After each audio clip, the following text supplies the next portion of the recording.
Hey guys, it's Tyler, and welcome to another CGS live stream. Hope you're having a good week. Glad you could join us. Today we are continuing with the Lovecraft landscape. This is part 3, so if you haven't seen the previous parts, go check those out. Those are on our YouTube channel. And remember to subscribe and leave a like and hit that bell. All right? So without further ado, let's hop in here and continue our journey into this spooky alien-like world. I think it's coming along pretty good here. We've got a lot of these base shapes figured out. And we're kind of noodling on some details, getting some of these planes a bit more defined. And I think pretty soon here we're going to be bringing in some colors, which will be quite exciting. And I'm not sure what we're going to do with that yet. It'll be an exploration and me on that journey. So here we go. Back into it. Hey Penny, welcome in. Glad you could join us.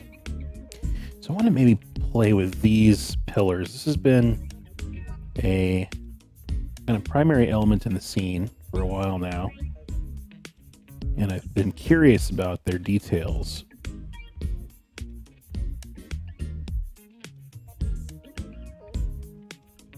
So let's mess with that for a bit, see if we can find something neat to do there.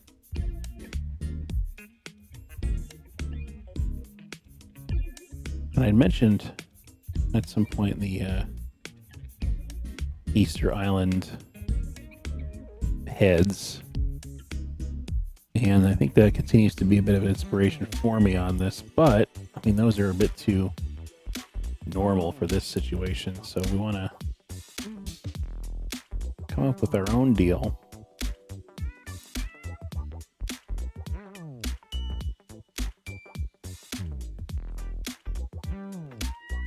And I was thinking about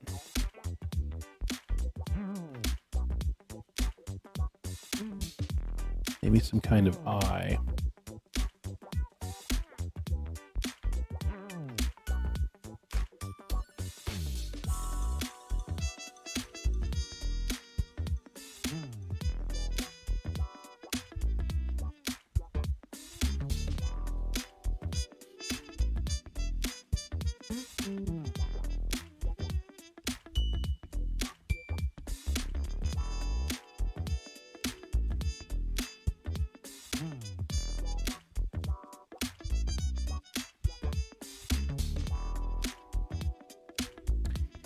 And some kind of a bit more structured detailing here, not quite as organic perhaps, but then maybe out of the bottom of this or even out of the sides we might get some of those weird tentacles coming out. I'll have to have somebody count the number of times by the end of this I've said the word tentacles. It's going to be in the thousands at least.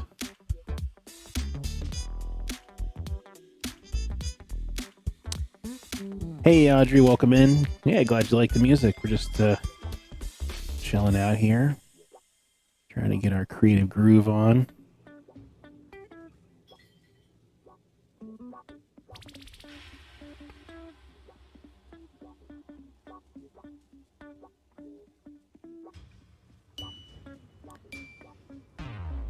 I took this one in the background first because it's the one that we're going to see the least detail on, and I of course want it to be a powerful read from a distance in addition to up close.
Hello from Germany. Welcome in. What time is it over there for you guys?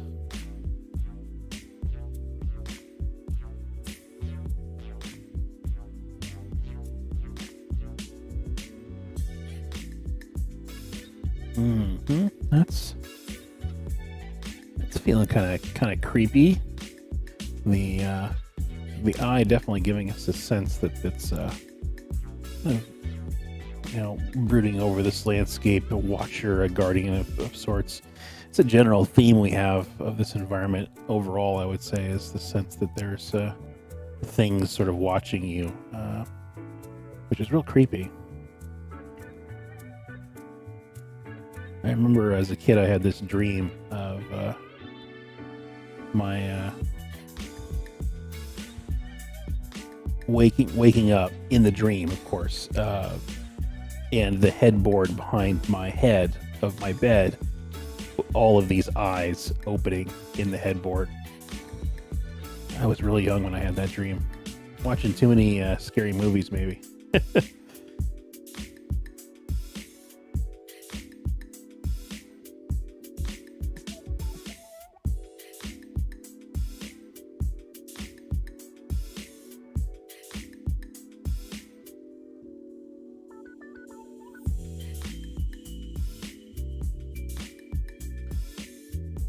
I used to like this cartoon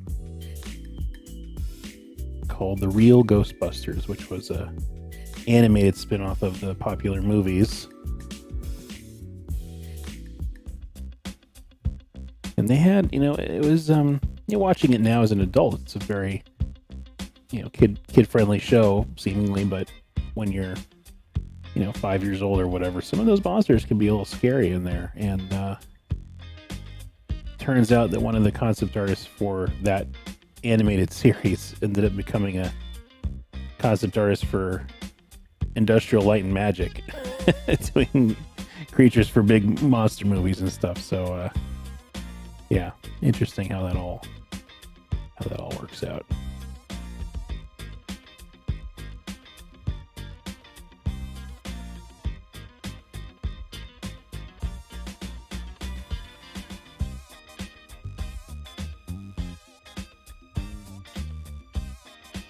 $21.10. All right. Yep. Up a little bit late, but yeah, glad you could join me here. And Penny, you know that one too? That's awesome. Yeah. So that was a classic. Yeah, if anyone's curious who I'm talking about in terms of the creature concepts, that's Carlos Wante. If you guys don't know him, go check out his work. He's got some amazing stuff.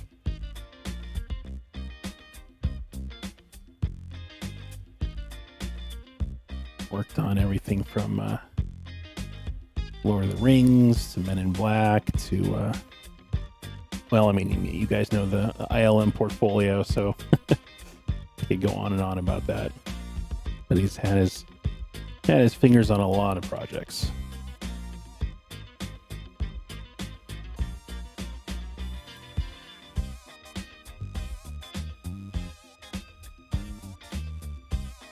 That's kind of a funky shape up there. I don't actually mind that little weirdness. Maybe we can bring that weirdness into this one too. Kind of reminds me of the back of a witch's hat, or the witch's hat, like the top kind of bending over a bit.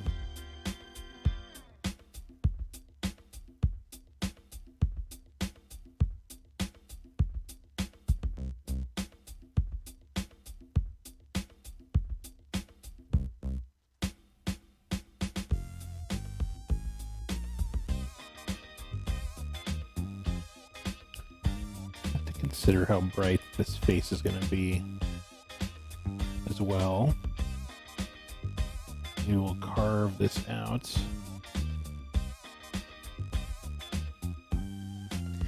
And again, remember, you can hit Control H to hide your selection. Keep it selected, but then hide the little crawling ants so you can see what you're doing.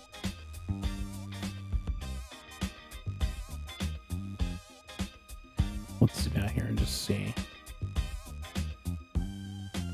See how much that changes things though when we have that face getting hit by the light a bit more. We can evaluate from afar how much we might want that to be occurring.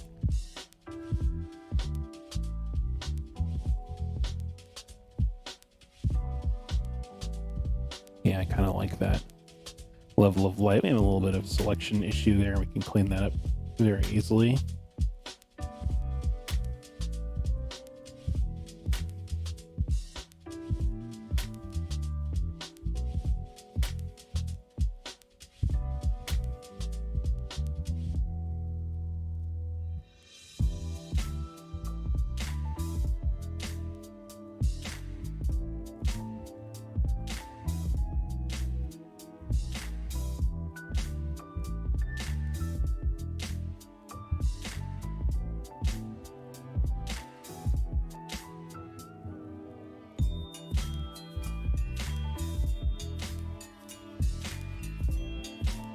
Did I ever watch Karate Commandos? That sounds so familiar. I'm sure I did. I remember the Karate Kid animated series.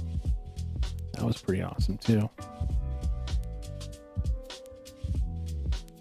I mean, I'm pretty nostalgic about 80s and early 90s stuff in general, especially when it comes to animated shows and things. Well, I guess and movies too. It's a very magical era in my opinion. Okay, let's see if we can get some light hitting this guy here. Again, we're just looking at our handy dandy navigator here to see, does it feel like the lighting is fitting with our scene? And let's see. So if we go over bright, sometimes it's good to just go overboard on it just to see how's that feel. And I want to say that I kind of like it being a bit darker. I feel like the fall off of light from this elements in the sky here is pretty quick. The fall off is pretty small, and so I think we're going to have that drop off light pretty quick. So let's kind of leave that the way that is there. I don't mind that, but I am going to get in here and noodle a bit on this detail.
I think some of the design language we're creating here on these pillars can come in on a few other of these rock elements we have in the middle here.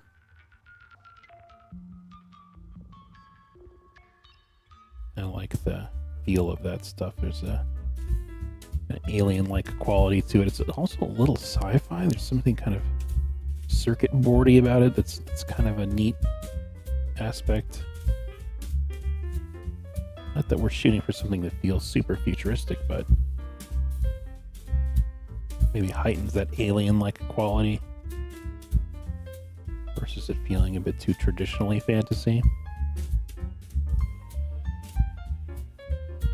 It's kind of nice when there's a little bit of a twist to something.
I'm trying to get rid of some of these sketch lines to help our immersion.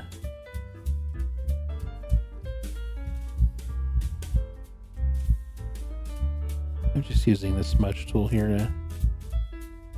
to wiggle these out.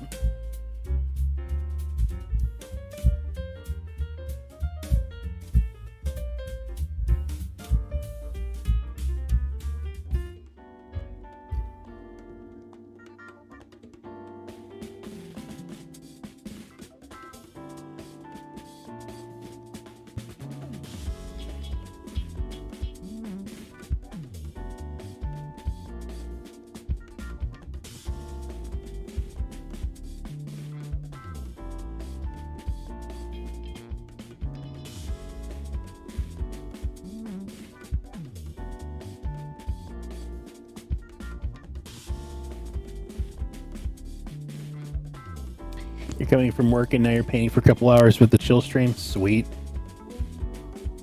Sounds like a good time to me. It's the Chuck Norris TV show from the 80s? Okay. Nice. Oh my goodness, this is so classic.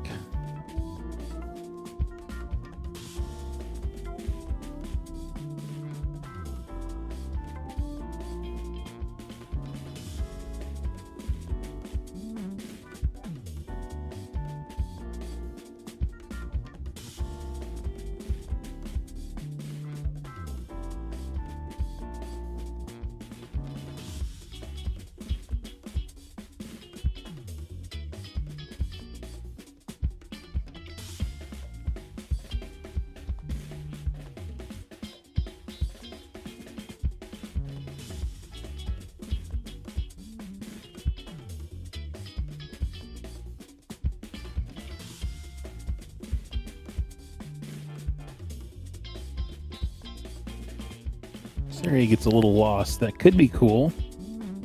Could be cool. Maybe we'll leave that alone. What I'm wondering is if maybe we want a bit more light behind these. Let's lasso that and play around with that for a moment. Do this on a new layer in case we don't like it.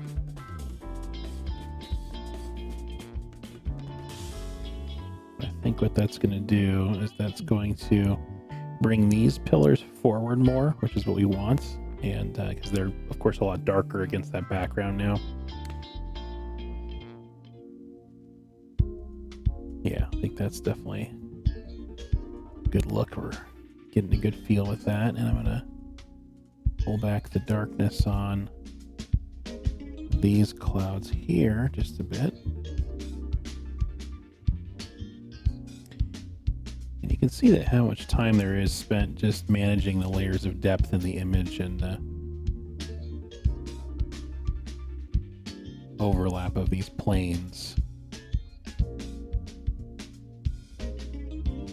Now let's knock this whole thing back a bit here.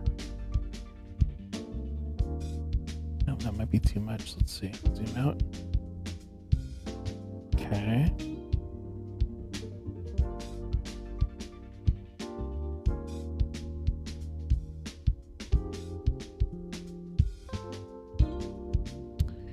Let's darken the scene a bit here. Let's pull in those shadows, make them a little bit more contrasty there.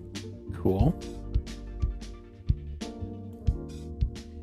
And as the puzzle starts to come together, I gain more clarity, I get more confidence about the value range, so I can start to push those things around with a bit more conviction.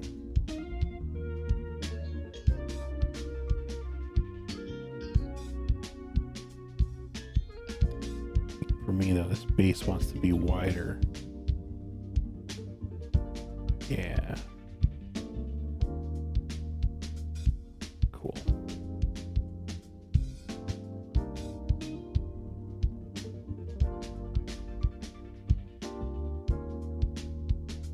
Should we get the eyeball in on this guy? I think we probably should. Let's draw that sort of diagonal up through here. Yep, that's about where we're going to need it to be.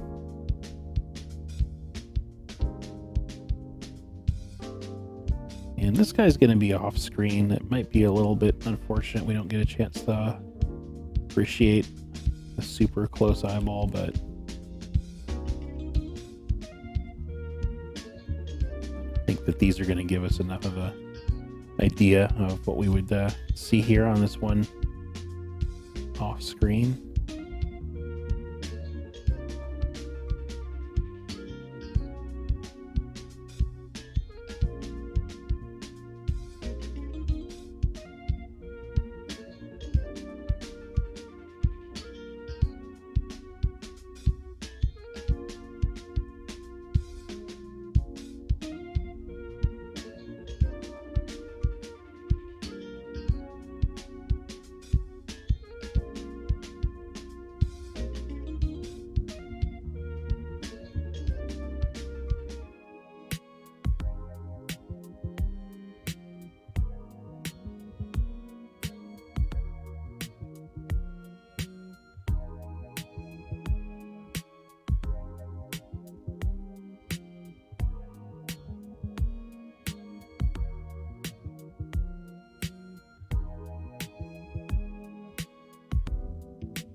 That was like a tentacle.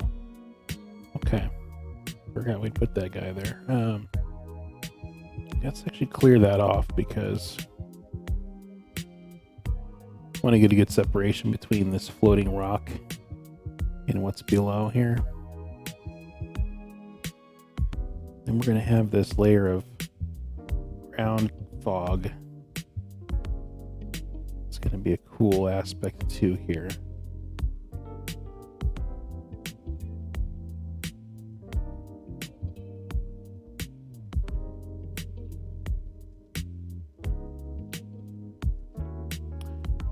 Let's start bringing that fog in here, creeping it forward, because I want to start to define this corner here, a little bit of what's going on over here.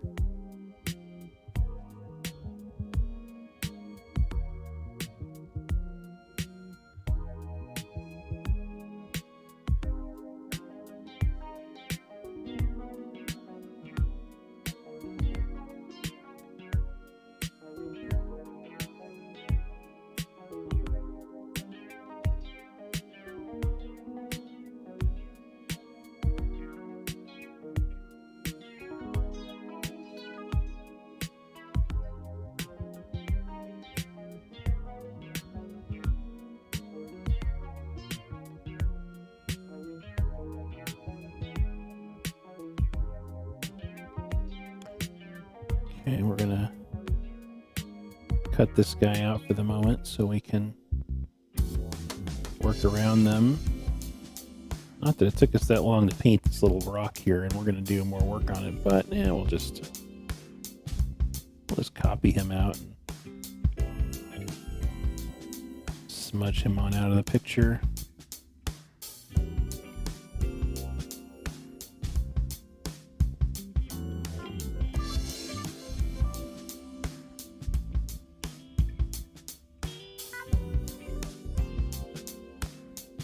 So see, these guys on a little space now.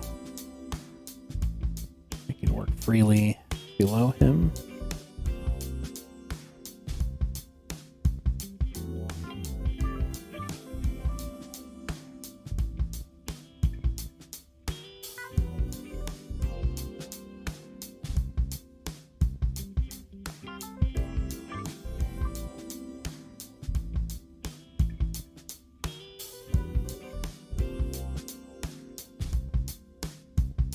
And it's important to remember when you're doing things like fog, or I guess maybe fog a little bit less, but certainly clouds. But in this case, I want this fog to feel a bit volumetric.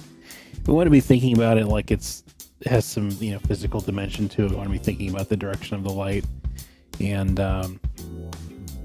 how it's, hitting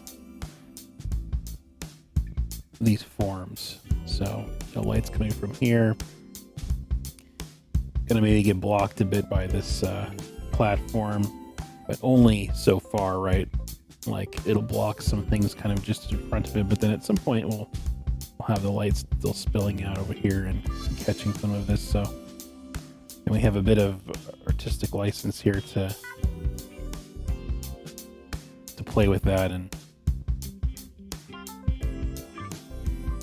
do what we need to make it read.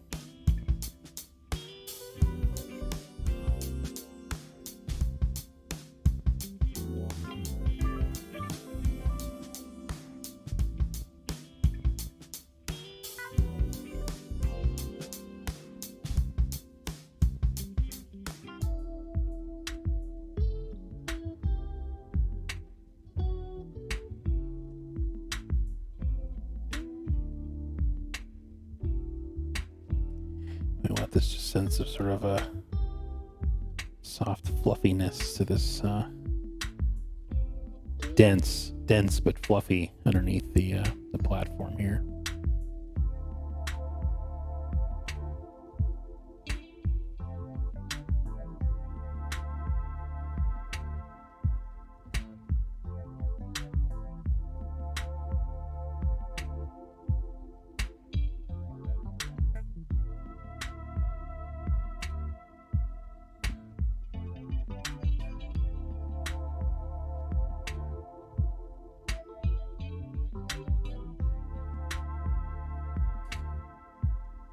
Turn that back on to see where we may not have to worry about as much detail.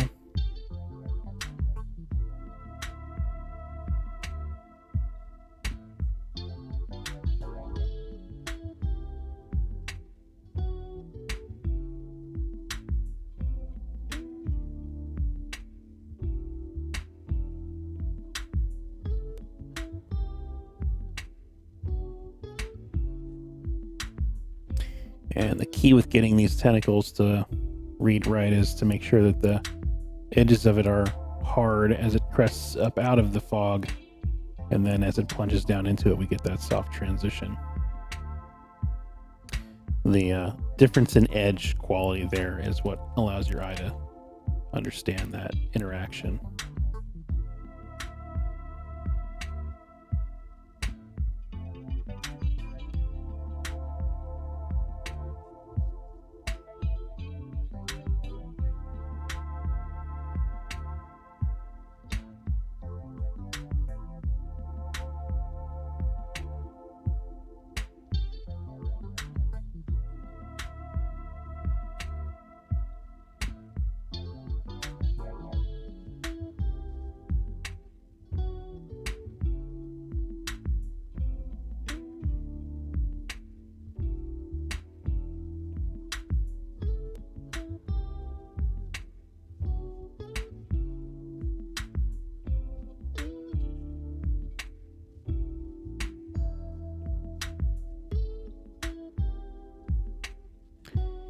So this overlap here is a tricky choice to make. Do we want to go lighter with this element that's above, or do we want to go darker with it, right? Like, need to make a choice one way or the other so that the overlap reads there.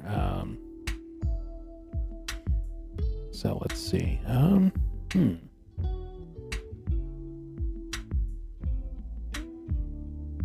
think I like it darker. I think that's fitting more with the vibe we're going for in terms of the position of the light and the fall off. I think that makes sense.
Okay, let's get caught up on the chat here. Sorry, guys, I get into the zone and then I lose track of the chat here. Okay.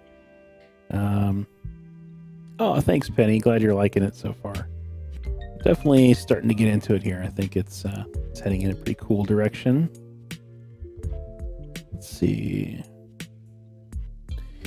Okay, Drone Skull wants to know a bit about the CGS classes here. Can I talk about the difference between the concept art and digital illustration diploma and the advanced concept art diploma? Does one teach more than the other?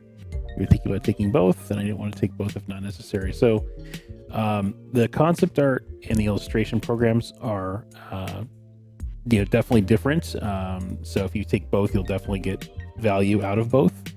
And then comparing the intro concept art versus advanced concept art, those are again two totally different sets of modules and teach different things. So the way we design the program is so that there's an intro, a diploma, sort of an intermediate class, and then an advanced class. So sort of 3 classes, the first one being the shortest, so that way students can get in and see what they think of it, if they're able to stick with it, what's their level of interest after getting through a term with us. And then the second and third classes get more in depth. Now you can skip to a more advanced class if you want. You do have to apply, send in your work. We have to take a look and make sure that you have the proficiencies necessary to get into those more advanced classes. But if you were to kind of just start from the beginning, there would be sort of a three class program in the concept art department. And then again, illustration is a separate thing with its own modules.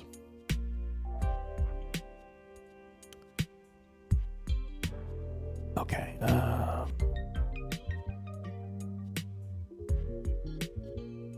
You know, I wonder if these eyes might just be scarier if they felt more sort of round and open. A little more of a, and I might make that pupil more of a rounded pupil instead of a slit like that. I think let's see. Yeah, I think that's just creepier. The other one, I get more of a Lord of the Rings vibe from it, which is fine, but yeah, I want a little bit more of a creepy element. This one might be just looking up a little too high. Let's move that down a bit. I mean, there's so many ways you can design an eyeball. If you look at the animal kingdom, you've just got a huge range of possibilities there. So when you guys are designing your eyeballs, definitely be aware of all of your options.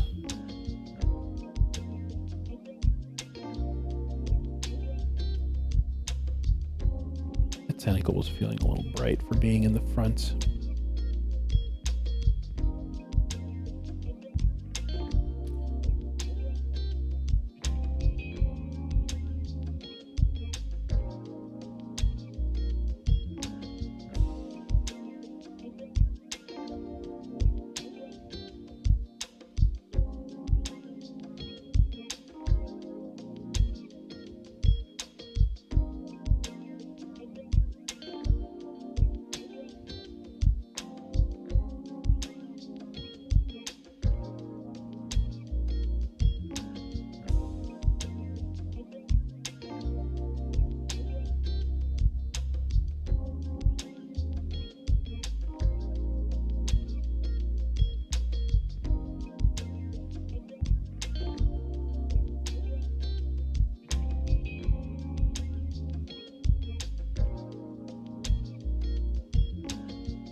So I think this right side is starting to feel pretty good. I'm gonna move over to the left side now and give that a little love down here, especially in these, because fog down here is feeling pretty good.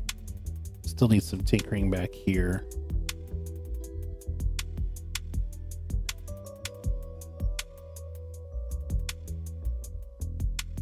So there's the fog creeping up over, and then there's the landmass colliding with it there.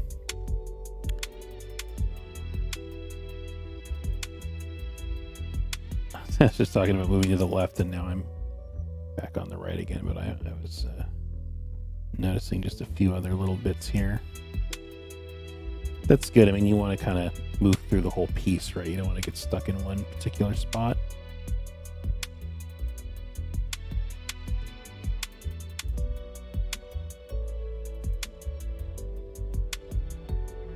Soften that edge there.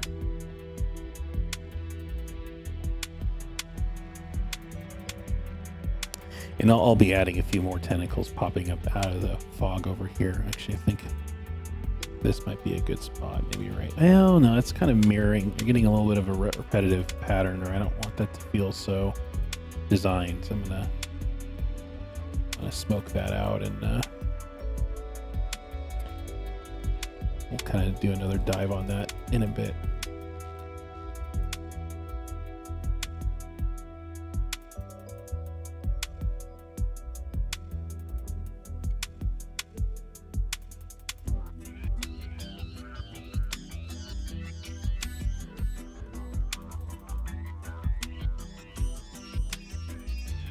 You know, let's do something.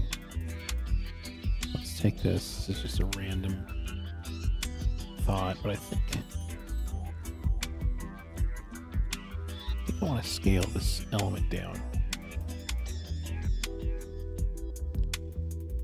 And the reason I want to do that is because it was an even height with the two guardians on the sides there, and I just felt like it was feeling flat. And I want there to be a distinction between the side elements and this character on the throne.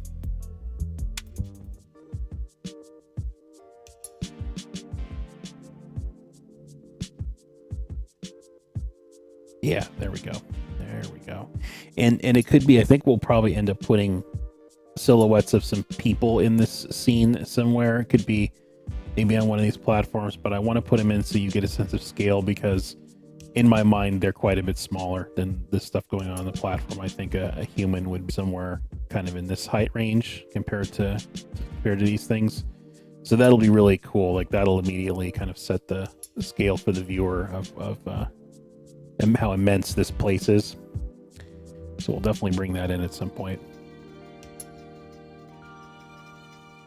And I want to do that in the mid or background there. I guess the midground, so that it's close enough to these objects so that you get a sense of that, and also keeps your eye in the focal point here, versus if we had like a character standing on this front rock here, it would, number one, pull you away from this area that I want you to be looking at, and number two, it would be harder for you to get a sense of scale because it's, pretty far away, and we could make a judgment, but it would be not as impactful as something that's right up next to these. So that's definitely what we're gonna do.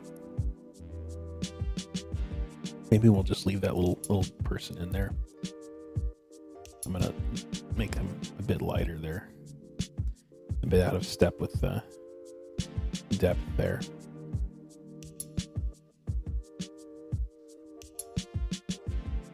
Well, maybe a little darker than that. And we can give him some detail later. Cast shadow coming off the back side there.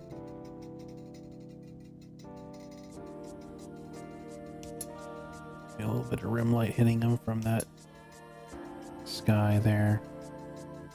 Well, that looks really artificial now, doesn't it?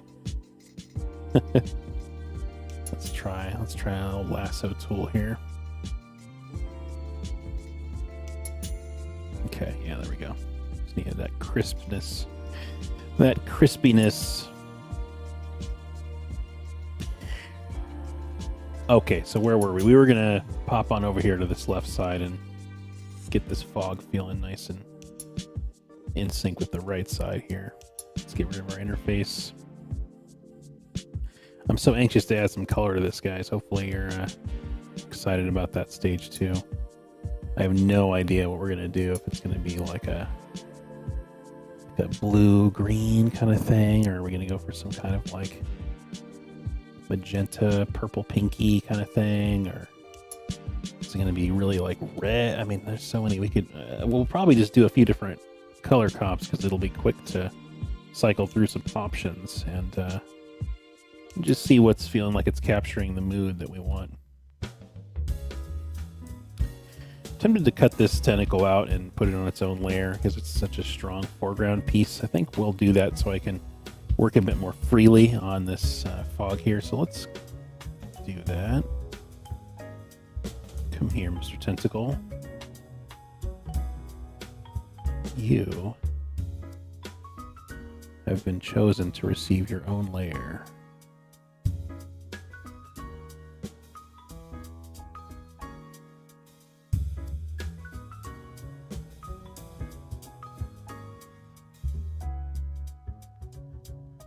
Just using the polygon lasso tool there. Not worried about the edges being a bit geometric. Actually, instead of cutting it out, let's duplicate it so that I have some base values to work with here. Not feeling a completely empty void.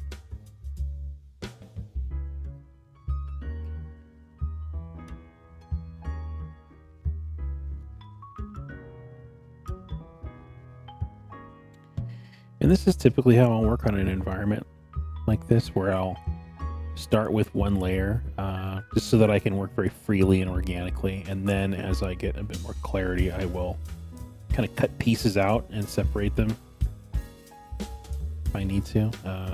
But yeah, when we put the colors in, though, we're probably gonna merge everything back together. Just fine, because at that point we should have everything pretty well structured, and we shouldn't have to make too many difficult edits at that point. It'll just be about kind of finessing the render. Right, okay, so let's see. Let's get that cloud brush going here. I have a bunch of different cloud brushes here. They're all so similar. Just adds a bit of variety as you're adding these shapes, but we're sticking to this one. I like it. It's got a good feel.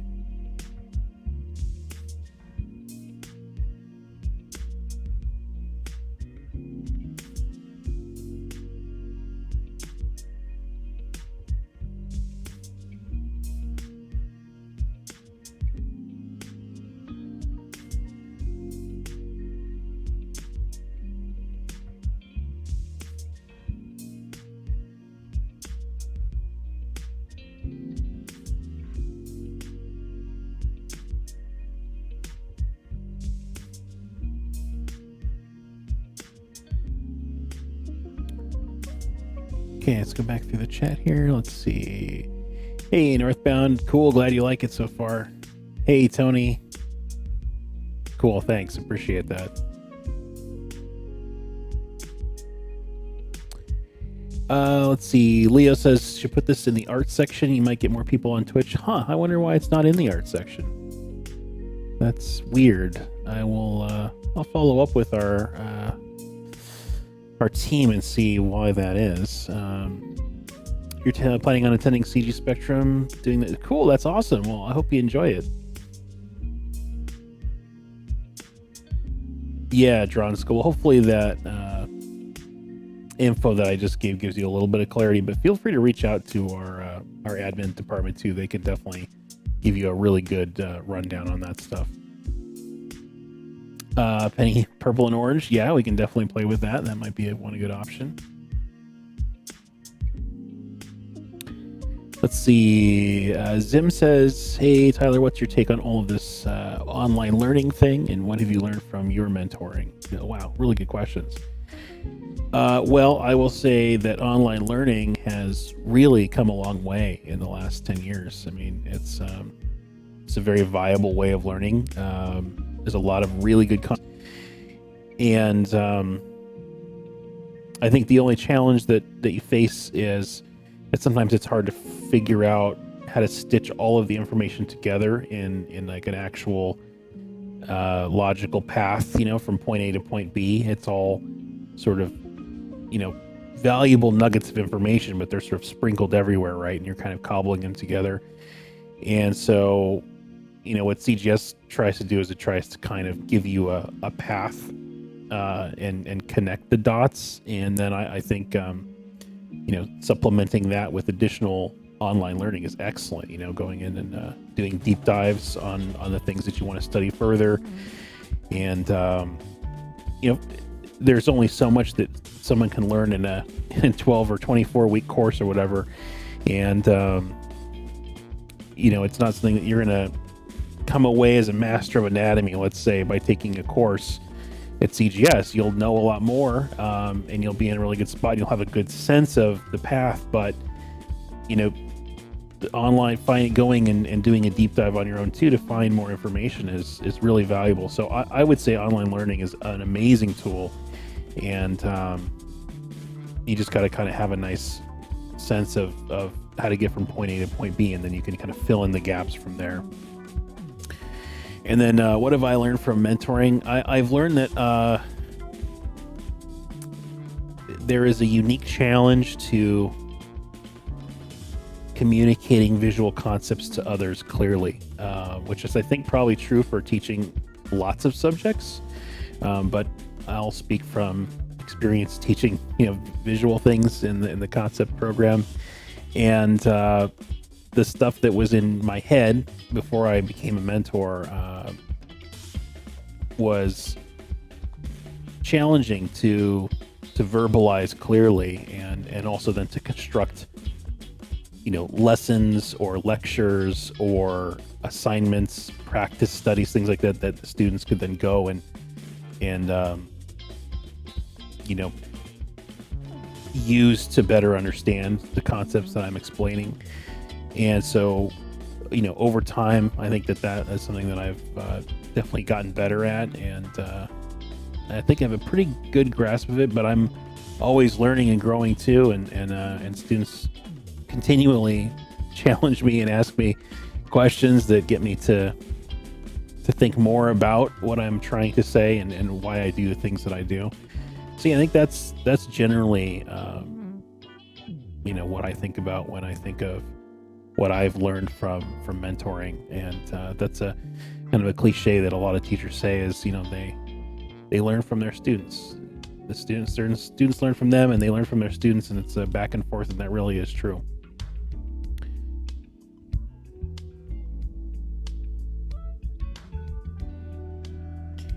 For you to explain something to somebody else and have them understand, you have to kind of have your shit together, for lack of a better way to put that. So yeah, definitely forced me to get a little bit more clarity on some things, and yeah, it's been a fun journey, that's for sure.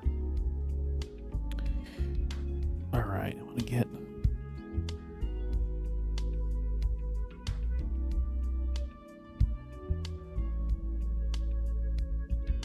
this softness is what I'm really striving for here. Luckily, softness in digital work is one of the easiest things to achieve. It's the hard edges that are really, you have to be conscious of achieving those. But there's a tendency with digital art for it to all go soft on you.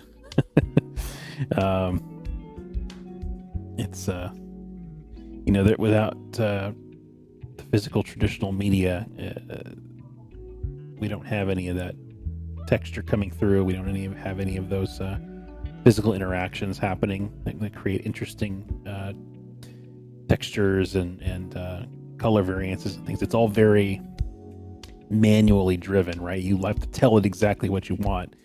And so even though digital is really inviting, it's a great way to practice art, get good at art. It has some of its own pitfalls too, and so good to be aware of those. It's kind to you in some ways and not kind in other ways.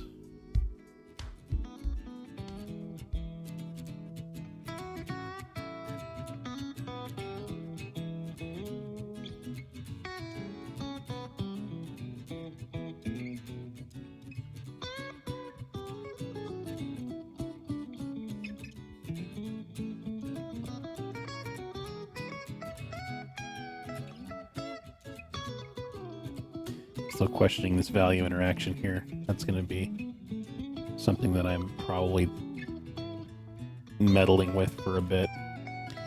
Let's do this though. Let's lasso this area right back here.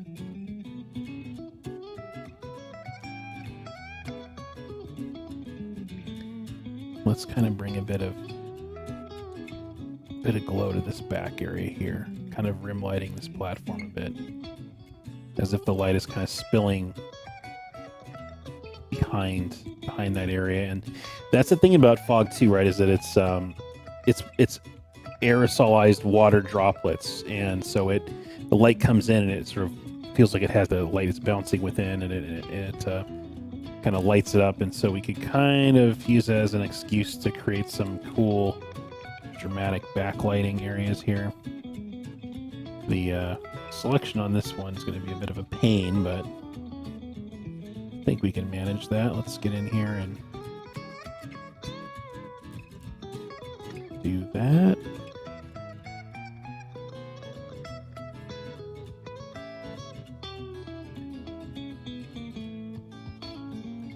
Yeah, now our eyes really getting pulled in there. We're gonna have to make this a little brighter up here to feel like it's the appropriate level of intensity to justify that. But again, as we get further in, we can start to push the values a bit more.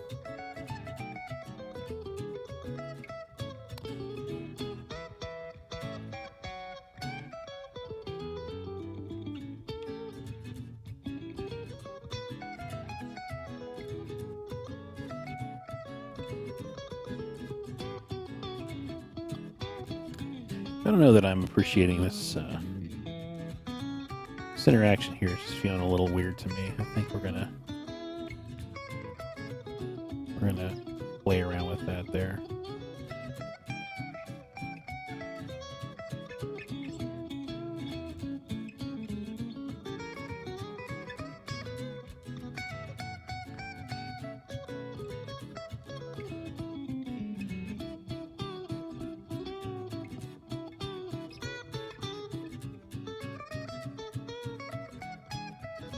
Yeah.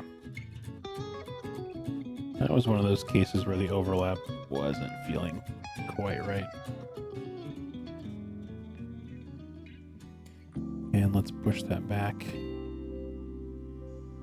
the scene there.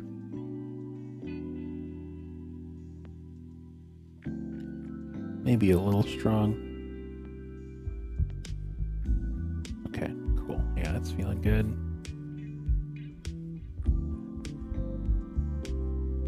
Maybe a bit more intensity on this one here.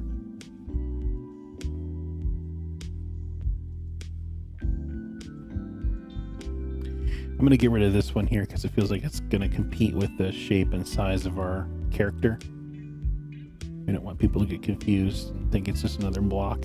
So let's remove this one here.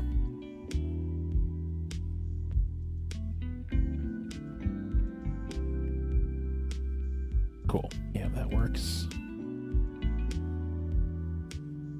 Raise the height of that a bit.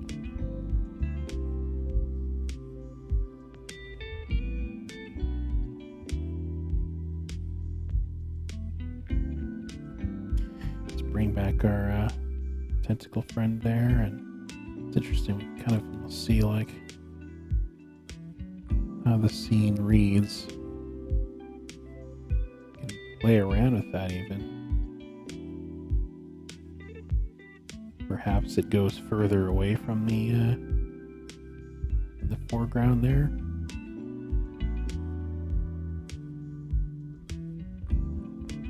Yeah, let's just make it a little bit lighter than this this rock here. Does this rock want to be bigger?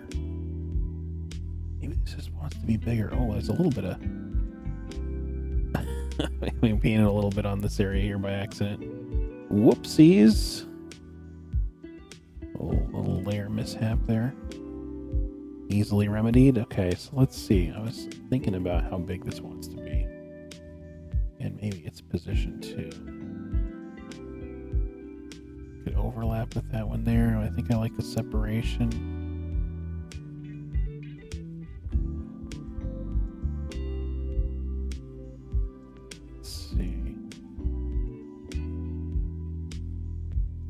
Yeah, that original size is still feeling pretty good. Maybe we'll increase it just a bit.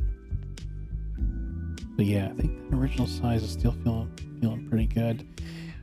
What we might do though is feel like the scale progression between some of these is not as strong as it could be. So we'll probably tweak that a bit. This one I think is okay, hanging out over there. But let's mess with these a little bit. I think that's these two in particular that feel like they're just a bit too similar.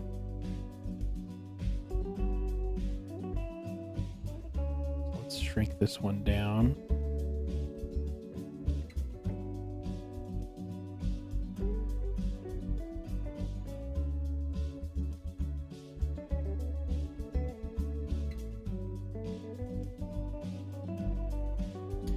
And the whole point of this repetitive shape was so that we could get a sense of the path from the foreground to the midground here, so we don't want to lose that opportunity by having the scale be too similar between them.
Hey, Stephen, do I teach advanced concept art? Yeah, I do. That is definitely included in the classes that I teach.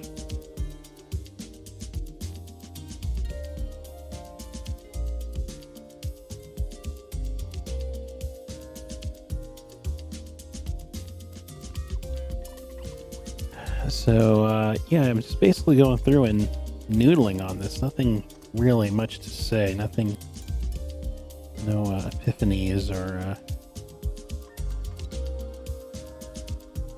particularly noteworthy thoughts, other than just polishing and refining forms and playing with little ideas. But what's fun about this stage is that, again, we have a lot of the big shapes working. We have a lot of the value structures happening. We know where our light's coming from. We figured out a lot of the hard stuff. Well, the color is the only thing we have left, the big elephant in the room in terms of difficult things still left to do. But aside from that, though, we don't have anything that's like super challenging or anything that I'm like that nervous about. I feel pretty good about everything on the piece so far here, and feel like it can definitely get across the finish line with enough time spent just noodling on this thing. I want to put some tentacles on this left side here, so let's do that.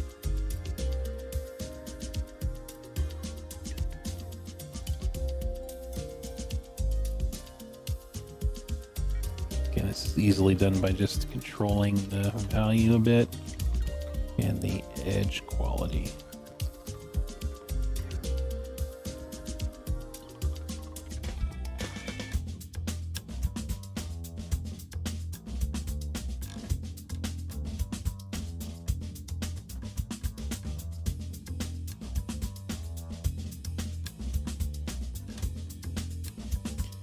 And the fact that it's a physical, it's a more concrete object, we're going to get that light hitting it in a more hard way than we have it hitting the soft fog elements. So I guess, again, just kind of comes down to the edge quality there.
So here I'm just trying to add some extra clarity to the tentacles coming off this guy here.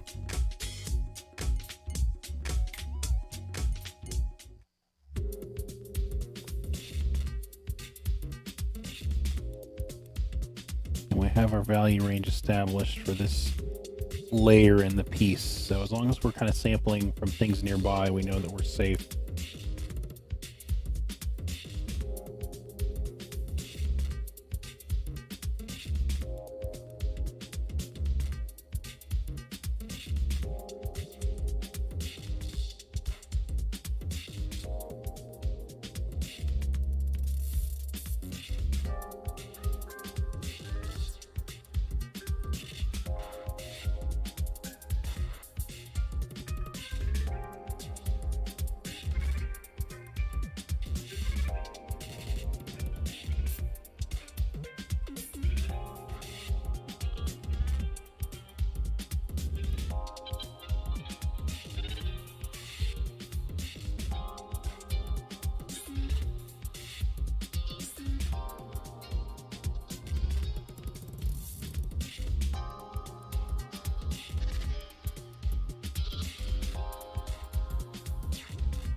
Let's see. With concept art, is it more about the creative side of things, like character designs and creating worlds, while illustration is more like a finished art? Yeah, that's a good question. Kind of, yeah. I think that's definitely part of it. I mean, with concept art, you're definitely more in the sort of previs part of it, right? You're generating very early ideas for the team. You're focus less on things like frame composition generally, unless you're doing storyboards, which is not really concept art, right? It's a bit of a different thing. I think it could still be considered that, but it just feels like it's its own kind of unique category. But typically with concept art, you're worried about the composition of the elements themselves. Whereas illustration, it's a lot about how do you compose those elements in the frame for a particular shot. And an illustration is a single moment, right? So narrative of that moment is really, really key.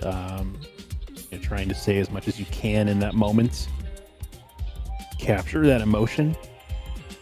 Whereas concept art, it's typically something that's going to be seen from multiple angles.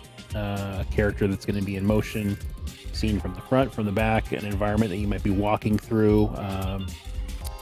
So while it's good to compose a shot that looks nice, this environment here, for example, yeah, it could definitely call it an illustration. But we also want to think about, if it's concept art, how might this look if we were to be moving through it as a place that in a 3D world, let's say, and there could be other call outs necessary. It could be that we would need to do like a top-down orthographic of this scene. So just like as a quick example here, we might have, we got a little bit extra canvas there, little extra details.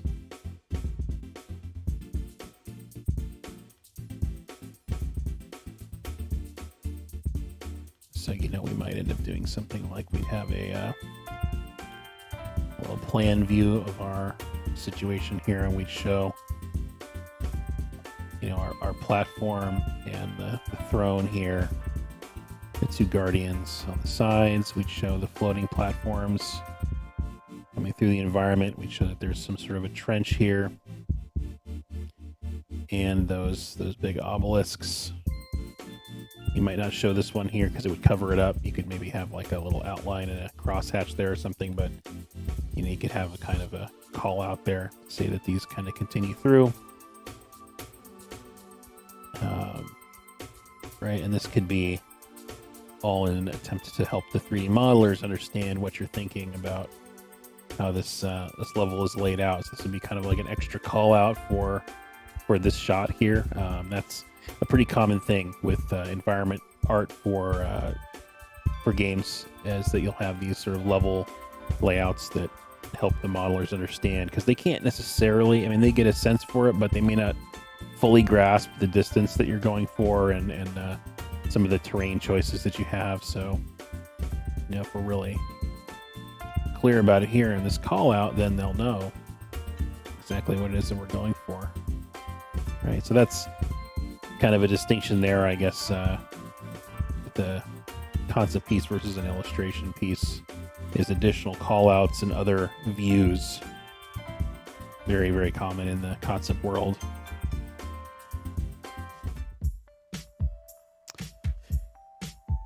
Okay, let's see here. I'll move these. What is this layer? That's all our background, right? Yeah. Our sketches. You guys remember our sketches? Remember these? Come a long way since that point, haven't we? Okay, cool. So I guess what I'm trying to evaluate is if I bring in color now. I'm thinking it might be at that point, because I think everything now is just kind of noodling, and I want to have some time to noodle with the color in place, because that's going to make the colors feel better. I don't want to have to kind of like repaint everything once the color's there. So I think it might be time to start exploring some color moods. And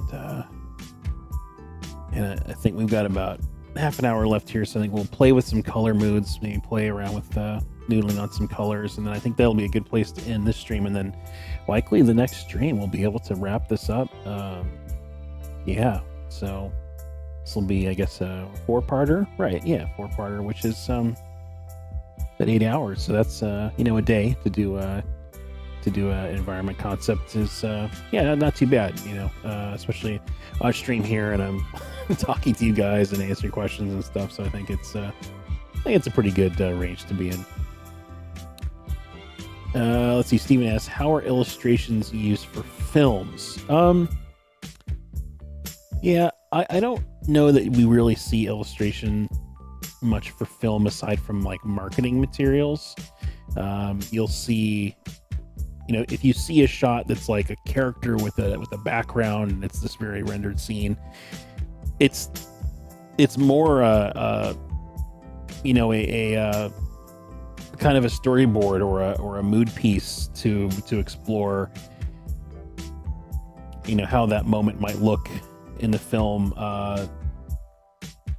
It's not going to be as rendered necessarily as an illustration would be, right? Because they're generally having to work through quite a few of those. You know, I'm thinking just off the top of my head, like the Mandalorian. You'll see there's plenty of shots where it's like, you know, the character with an environment, and they're exploring things like lighting, and it's still conceptual, right? They're really not getting in there and noodling too hard on any individual detail, because it doesn't make sense for their purpose, right? But if you were doing an illustration, then you'd go in and you'd get, you know, much more refined with that stuff. So that could be another hallmark of or marker of the difference between concept art and illustration. Is illustration tends to get just a bit more polished, I would say, generally. Concept art, you can stay a bit looser.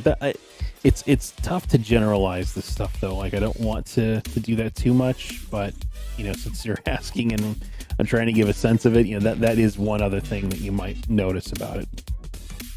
But again, you'll find concept art that looks really polished. You'll find illustrations that feel a bit loose. So, yeah, it's good not to try to, you know, put too concrete of a definition on it.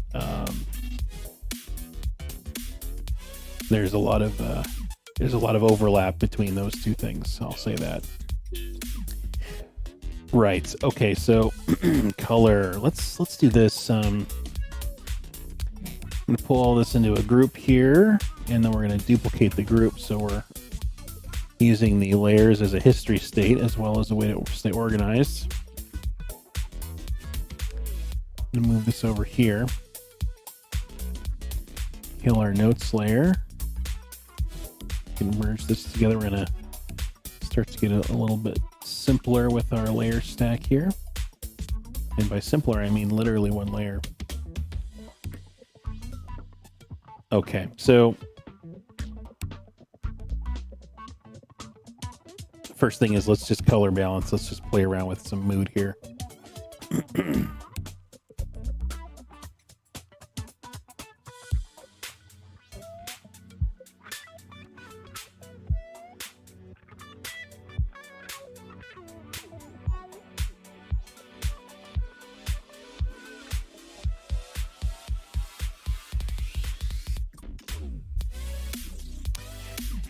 So this is a good way to start, is to just throw a color balance on and just play around with the shadow and highlight colors just to see the overall cast that you might have to the scene. You know, is it warm light or cool light? That's a good starting place for this.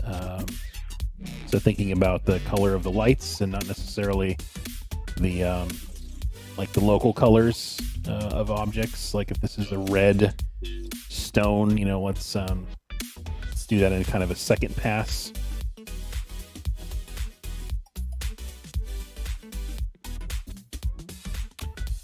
Let's see. Steven says you will mostly want to create worlds, characters, environments, vehicles, weapons, clothing designs.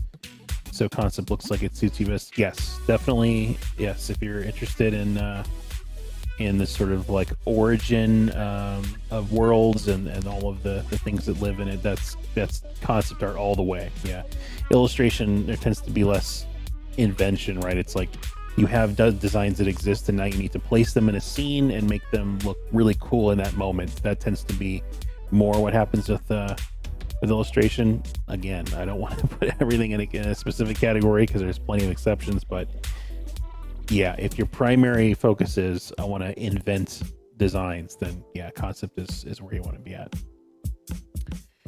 Okay, so again, we're going into here and we're playing with the lighting. So this here is more of a sort of warm light, cool shadow situation, which warm light tends to feel more inviting, right? It feels more like sunlight, like it's a bright, cheery day. So I'm less inclined to do that. I'm more inclined to kind of give us a colder light in the scene and maybe warmer shadows, or relatively warmer shadows. Let's see if we play with some.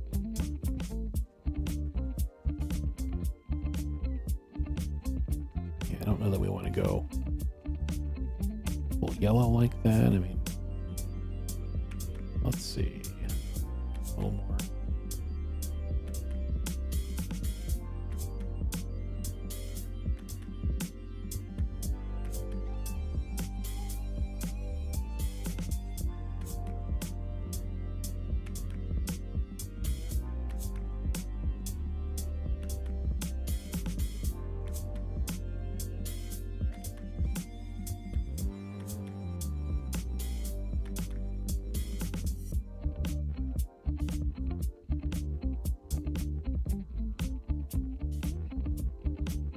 So that's kind of an interesting tone there.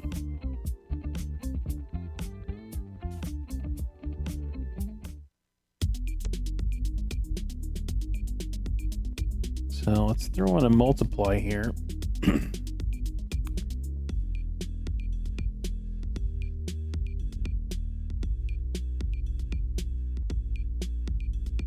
And this colorization process at the beginning here is going to be pretty organic. Like we're going to use all of the tools we can in Photoshop to just, you know, tweak the knobs, right? Like we're going to be using hue saturation, color balance. We're going to be using replace color. We're going to be doing all that just in an attempt to infuse it with the right mood that we want to get us started. And then there'll be more of a manual coloring process. So I use any tricks that I've got here. What we're going to do is we're going to do a select color range on white in our scene. We're going to grab that there. And I'm going to pop that onto the multiply. I'm going to delete that out of the multiply. So we still have those brightest points represented there. And you can use like a gradient map as another great tool for this this process here. Now we can play around with the hue of this layer. Can be interesting. Look at that. Oh, that's pretty crazy. Still liking this bluer cast, I think.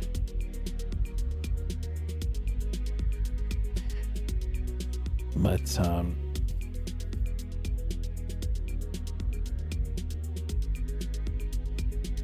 yeah, let's see here. Let's merge this together.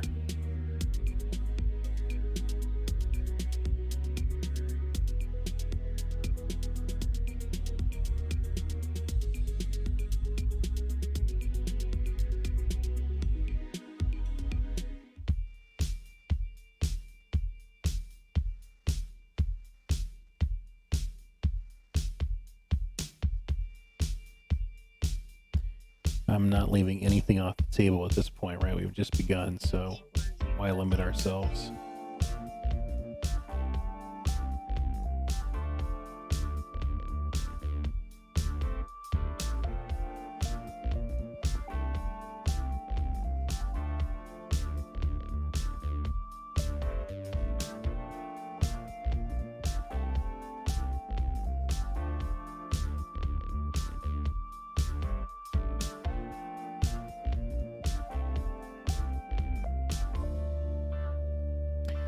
And what you're noticing here is that our values are getting busted, which is fine because we can just set this layer to color and it will attempt to preserve that stuff for us, right? We don't have to have that interfere too much with what's going on.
And we've always got our grayscale at the very bottom, so if we feel like we're disrupting some of our original values, we can put that back on top and set it to luminosity, and it will bring us back to where we started. But I'm allowing some of these color choices to also affect value. Again, I'm not leaving anything off the table yet.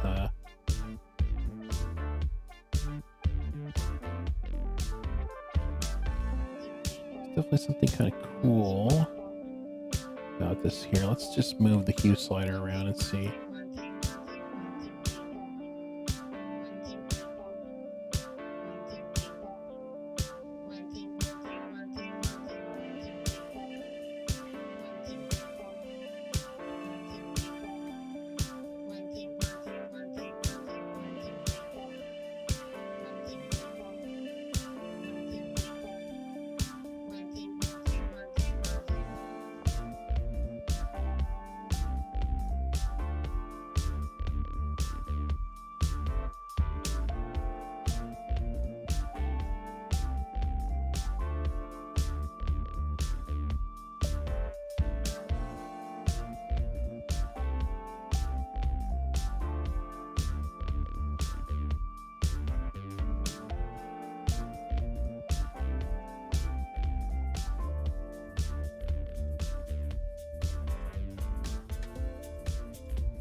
the thing about the color is that it's easy for us to desaturate this if we want to. So we're being a little more bold at first, and then we can pull it back, right?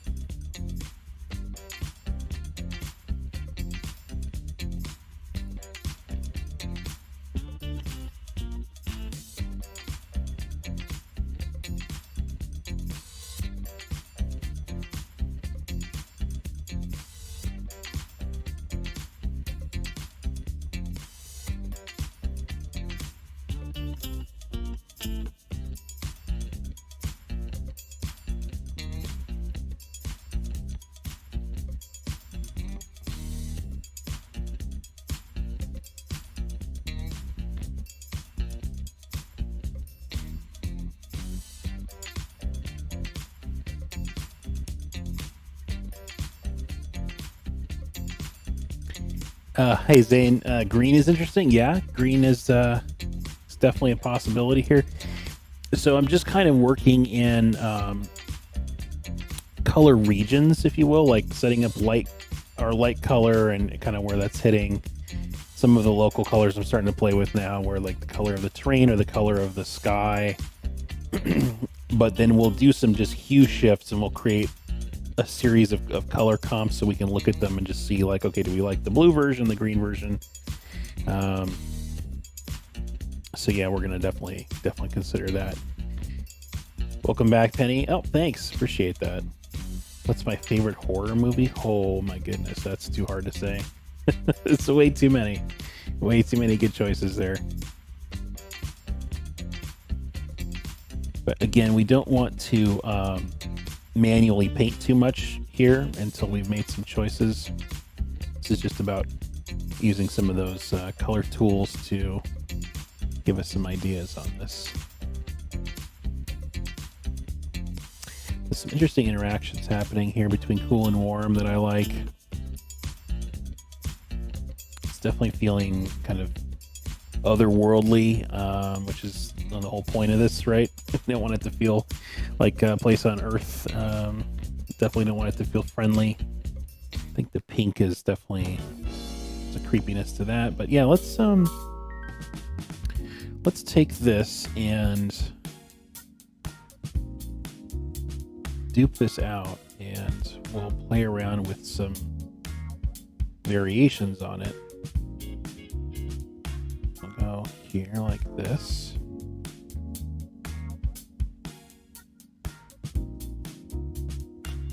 Make this a bit less harsh of a background here. Not that we're going to see it much, but yeah. Let's do this.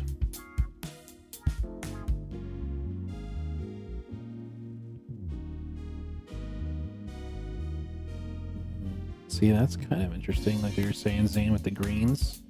There's a little bit of rainbow stuff going on here, which I'm not worried about that. We can finesse it, but let's take our origin here and play around with that. A little bit more of a red cast there. Let's maybe play around with this pink tone here and adjust that in this one.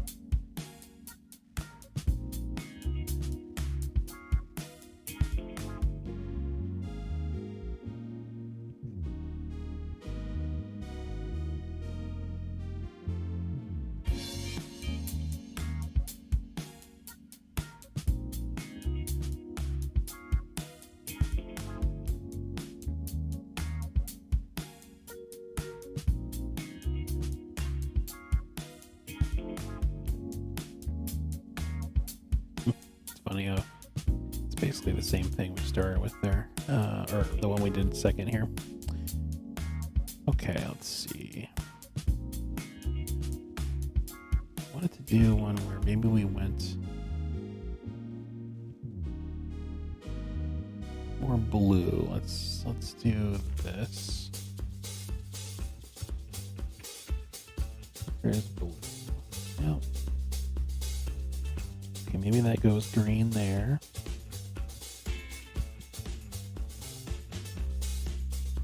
Around with the sky color.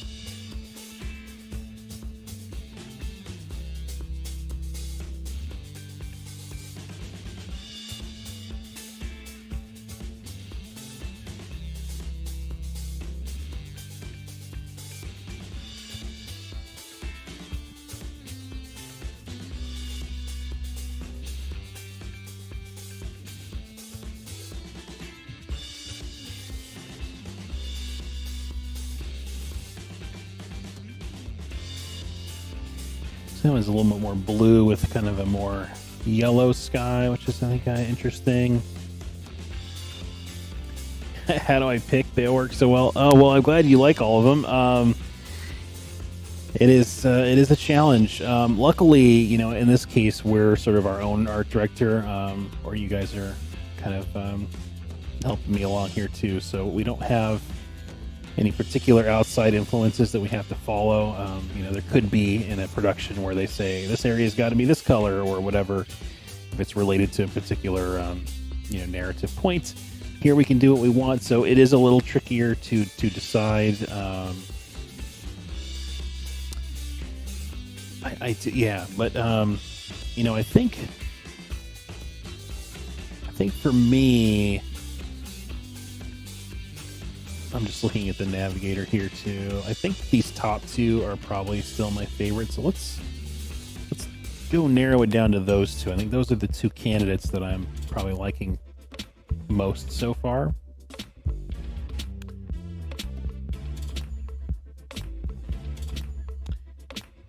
So let's go back and play around with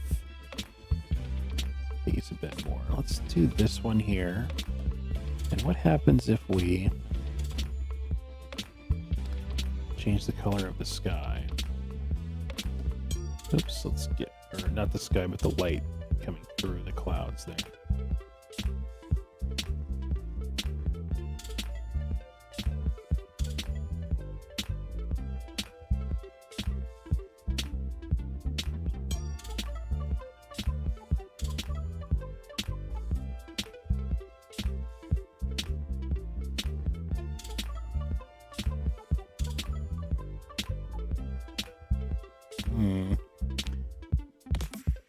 It's interesting getting that green aligned there. That's intriguing.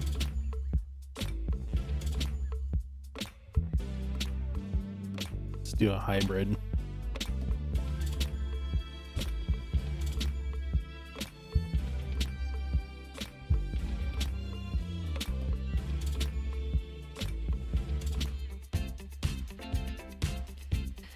Yeah, be careful. We don't want it to end up too rainbowy, right? So, well, I mean, it's not to say that that's anything wrong with that. In fact, that could be really cool. I don't know if that's I don't know if that's what I was wanting with this scene.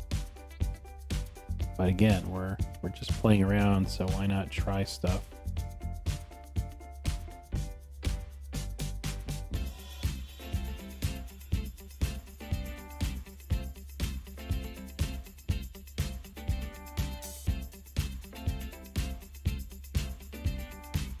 Yeah, that one I think is just there's a little too much going on there. I think I'm leaning toward the upper right, and I think we can bring in some relative warms in here that'll be interesting. The fact that the sky back here is this kind of eerie green glow, I think feels pretty awesome. Perhaps a bit cliche with the whole Lovecraft thing. You see a lot of aquatic colors with Cthulhu and all that stuff. But yeah, we got a lot of tentacles going on, and you know, I think it definitely kind of hits the mark there.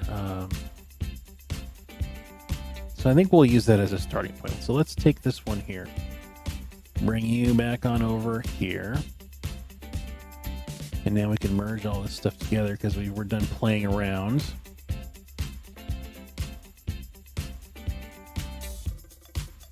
Zoom in here. And now what we want to do is we kind of like want to assess, like, you know, where the colors, you know, working well, where might we want to kind of like finesse them a bit, because we were being very rough in the way we were applying the colors, right? There was no kind of manual application. It was just like selecting regions and stuff, which you can see you can get some decent results when you have your values mapped out like this. But yeah, we're gonna want to be finessing this. I'm just kind of looking and seeing, you know, where I like what's happening, and then where I'm going to want to inject a bit more of this sort of local colors into things. Now, the local colors, depending on how atmospheric we want this to be, we may only see the local colors kind of very close to us in the scene. Stuff in the background, of course, is going to get very atmospheric here, but the question is, does this here start to take on a bit more of its local color? Let's get a color layer going on here. Or actually, let's set this to soft light so we can affect a bit of the value too if we want to. And again, there's a green sky. We got a lot of green light going on here. The clouds have an interesting sort of redness to them. Maybe let's play with that for a moment.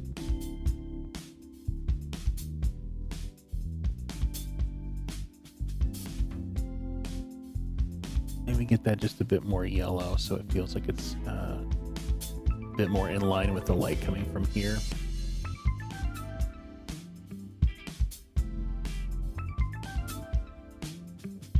Let's do one more on this little gray region here.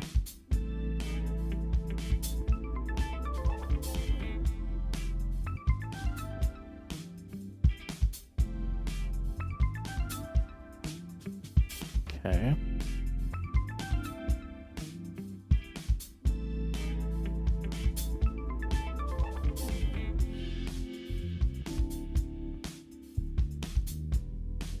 Cool. I think that's just a little more refined. And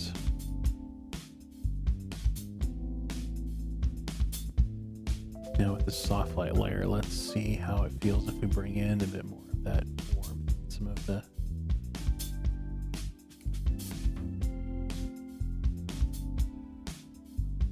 foreground elements here.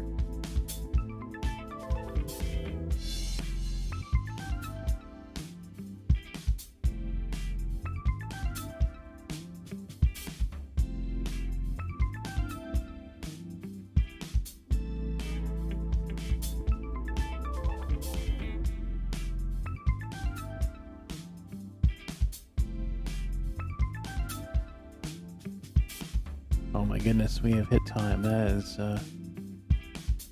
is unfortunate, but I think we actually have a pretty good place for us to be starting next time. I just want to get one more final expression of color in here just to see what kind of local colors we may want to play with on some of these terrain pieces.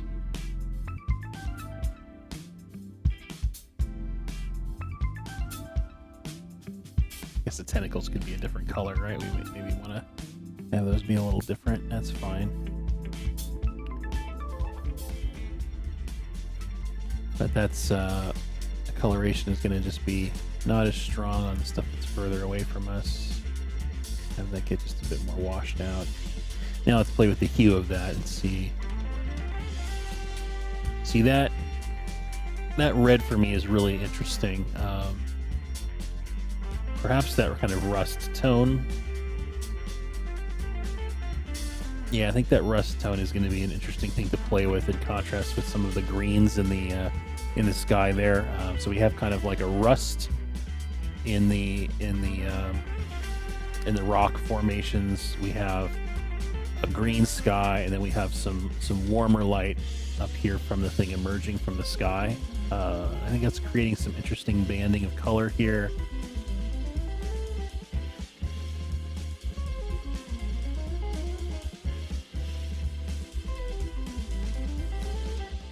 Merge that in. And then one last thing here. Let's play around with the color of this light again.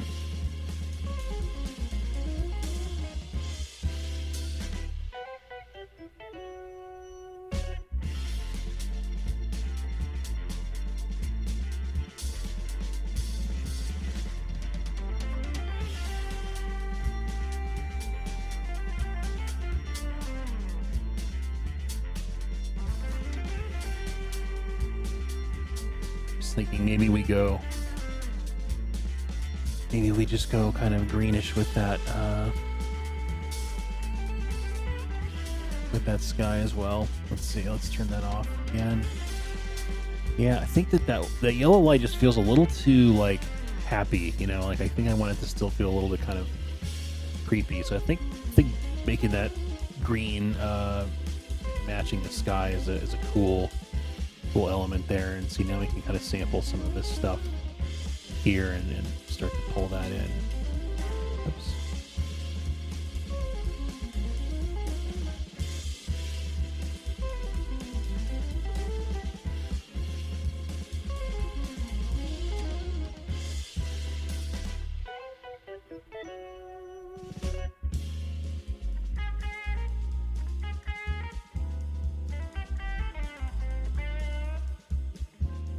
Yeah, these rust tones will be really fun to play with here.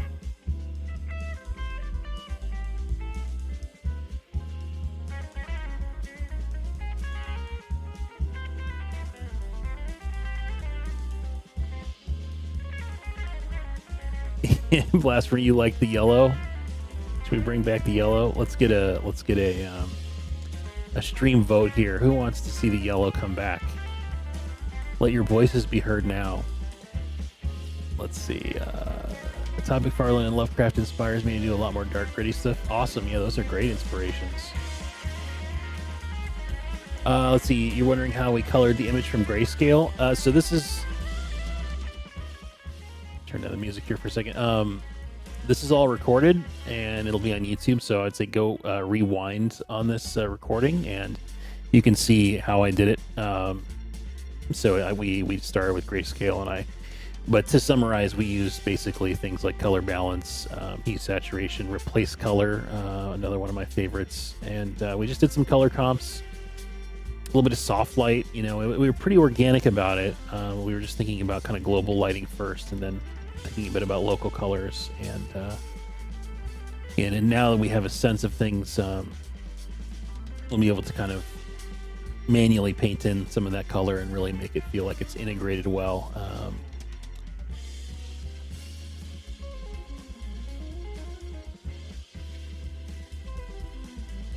JD, thanks. Yeah, I just wanted to kind of noodle just a second longer here. Greenish yellow. Well, maybe let's we'll satisfy everybody. We'll tint it a little bit more yellow, but we'll keep it a bit on the greenish side. So let's use a soft light here and let's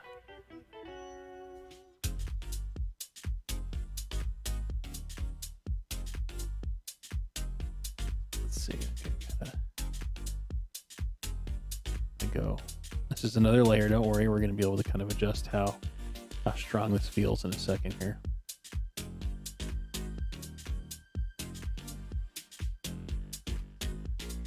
And I'm trying to identify some of these parts that feel like they got a little bit missed on the color pass there.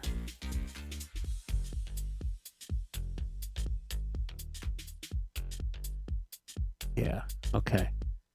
So we got a little bit of that yellow back in there, but still very green. So I think that's definitely feeling Lovecraftian. We got like tentacles, we got like squid-looking dudes, we've got some weird floating elements, and I think it's definitely starting to come together and feel appropriate for the theme. So I want to thank you guys for joining me, for sticking around through this, and yeah, we're going to be on part 4 next week, and yeah, hopefully we'll be able to wrap it up then. I think it'll either be next time or the time after that. I like to try to limit these to 4 sessions so people don't have to sit through a whole lot, but at the same time, we've spent a lot of time on this so far, so I don't want to cut it short, and miss an opportunity to make something really cool. And I think it has an opportunity to be really cool, and I think it needs that final pass of love, getting those colors integrated again, playing with some of those rust tones.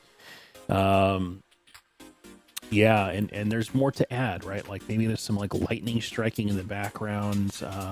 Perhaps those eyes are glowing in the monoliths. Yeah, so we want to play with all that before we wrap this up. So anyways, guys, remember to follow the channel, hit the like button, and the bell, of course, so you know when we got new videos coming out. There's new stuff all week long from all the mentors here at CGS, And if you're interested in learning about the school, go check out the website, cgspectrum.com. We have classes about concept art, as you've seen here. I'm one of the instructors for intro and advanced. We have illustration courses, animation, effects. We have all kinds of stuff as related to film and game. It's actually a really, really cool community to be part of, and there's some students here in the channel with us, and I'm sure they can attest to that. So check it out if you haven't already. And again, thanks for joining me, and I will see you next time. Bye-bye.